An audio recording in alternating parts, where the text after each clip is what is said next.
The Verdansk update is dropping in just 2 days time, and this is 10 guns you need to unlock or level up right now so you can get a head start on everyone else when playing this game and to get those OG guns back in your hands. So first up, we've got the OG weapons that are coming back. Now obviously you need to wait until the update actually takes place before you can unlock and use these weapons, but the reason why I still want to cover it right now is because it is 3 guns you're going to want to get your hands on, and we're going to explain how you can do that as quickly as possible. So first of all is the Kilo 141. Now this gun you'll get by just logging straight in on update day. So as soon as you log in, you'll get to use the Kilo straight away. So make sure you save your double XP tokens for this one, because like I said, you can level up the Kilo and get it immediately.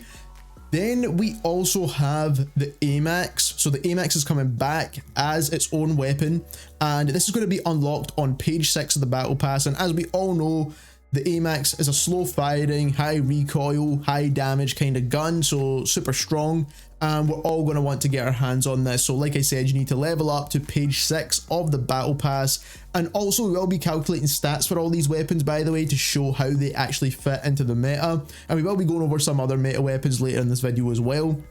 Then we also have, of course, the HDR, which we all know is going to be a one-shot headshot at any range within this game, and that is one of the only sniper rifles that can do it. Not to mention, it's one of the best snipers we've had in Warzone of all time, so people are definitely going to want to get their hands on the HDR. And this is going to be available on page 3 of the battle pass, so you need to get to page 3 of the battle pass before you unlock this gun.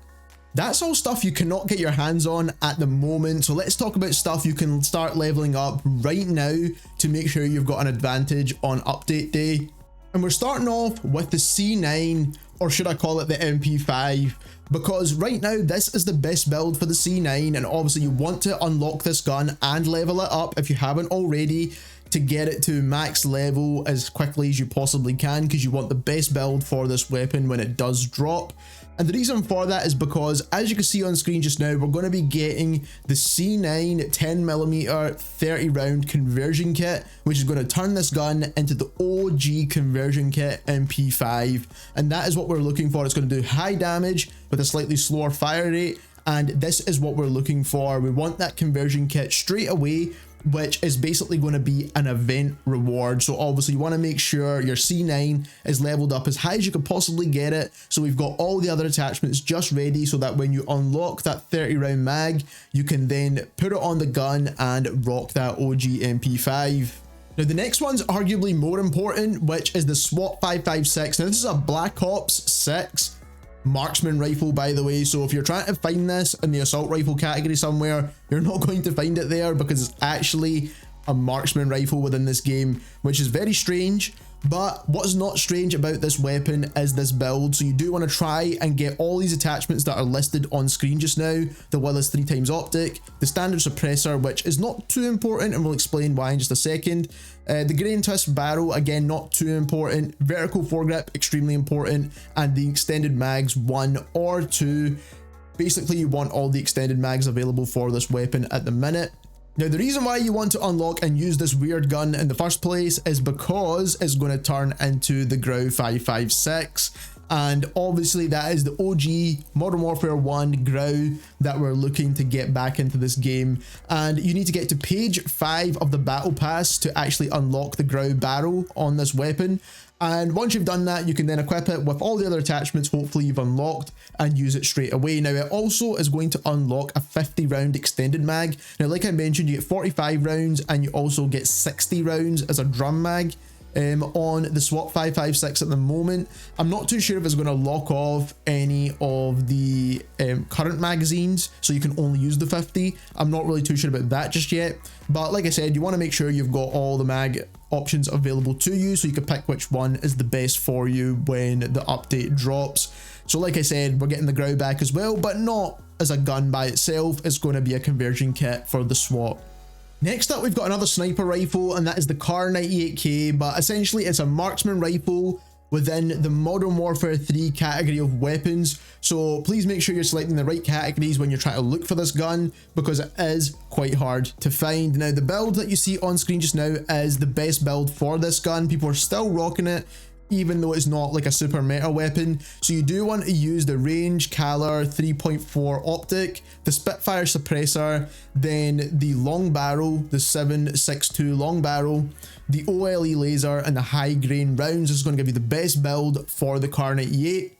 Now we've also done some number crunching for you when it comes to the Kar 98 to see what the actual damage numbers are going to be on this gun, because it's actually quite confusing to what they've actually done here, if I'm being perfectly honest with you. So essentially the base damage value for the Kar 98 is 150, and then after the first damage range is 125. Now, when it comes to their multipliers for legs, and they said they've bumped it from 0.7 to 0.9, as you can see, if you check True Game Data's website or the sim.gg website or even the in-game stats for this gun, basically there is no leg multiplier or stomach multiplier at all. So I don't know either they're adding one in or if basically they're going to keep it the same. So if they basically go with what they're saying right now, then essentially what we should have is what the values you see on screen just now. So at close range, you should be getting a headshot of 300 damage. The neck and chest should be 180, which is exactly what we had before. But then the limbs should also be 180 as well. Now that means we're going to get consistent 2-shot kills with this gun regardless. And then when it comes to the maximum range, this is going to be after that 88 meters essentially, you're going to get headshot damage at 250, so not quite a one-shot kill. And then the neck and chest is going to be 150, which is basically what it is at the moment, but then the limbs are also going to be 150 as well, again making it a consistent 2-shot kill. So this is basically going to make this a 2-shot kill weapon, which to be fair I think is very reasonable if that is how this gun is going to work. But like I said, the way they've kind of stated this in the patch notes is very confusing, so don't quote me on this too much, but I think this is what the numbers are going to be. So they also changed all the current Black Ops 6 weapons in terms of damage values, and we're going to go over the new meta list of what the TTKs are going to be after this update takes place. So let's start off with the assault rifles first, and as you can see here, we've got the full list of assault rifles with their new TTK chest shot damage values, and this is going to be with 300 HP plates. And basically this is in order of the fastest killing ones at range, because obviously we're going to be using assault rifles at range, and the Model L is the quickest. So this is going to be organizing for range 2 and 3 simultaneously to see obviously the balance between them as well, because obviously you will be using these guns at super long ranges. So the Model L is the best and fastest killing gun. Technically, the AK-74 does kill a little bit quicker at super far ranges, and that comes out at second place. Then we have the AS Val, but again, that's a more kind of higher recoil gun, which is going to be more difficult to use. The Cypher is then in fourth place now. So going over the two best builds for the existing weapons, we've got the Model L right here with the Willis 3x optic, the compensator, the gain twist barrel, vertical foregrip, and the extended mags 2. Then we have the AK-74 with the Willis 3x optic, the compensator, the gain twist barrel again, vertical foregrip, and the extended mags 2. You can also go for the extended mags 1 on the AK-74. Now this is a bit more of a higher recoil gun, but to be fair, it's still relatively controllable at mid-range, so I do still recommend it. So next up we have the TTK numbers for the SMGs. Now this is not factoring in open bolt delays, by the way.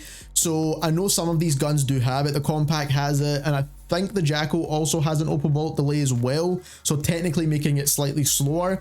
But for now we're just sticking to the base time to kill numbers, and as you can see here, the Compact comes out the quickest if you're already firing your weapon. Now that is the fastest close range TTK that we have in the game at the moment. And then when it comes to the second range, it does drop off pretty hard, and that is where the Jackal comes in, because the Jackal has a good close range time to kill, and also the second range time to kill is pretty good as well with these new damage numbers. So as you can see here, definitely a very solid weapon. And then the SOG is up there as well with a faster fire rate. So as you can see here, super quick fire rate. It's got a great close range TTK, and it's got a good second range TTK as well, which makes this gun way more consistent than something like the Compact. So first up we have the best Jackal build and what you want to kind of aim for, and this is the compensator with the reinforced barrel, the Ranger foregrip, the extended mags 2, and the balanced stock, and that is a 5 attachment setup. You can get 8 on these guns, but I don't think it's necessary. When it comes to the SOG, you want the compensator with the reinforced barrel, the Ranger foregrip once again, the extended mags too, and you also want the recoil springs on there as well because this gun does fire relatively quickly. So there we have it. Those are all the details for 10 of the most important weapons you need to try and level up right now in time for Verdansk's update in 2 days time. Get grinding, and if you enjoyed this video, don't forget to subscribe, and thank you very much for watching.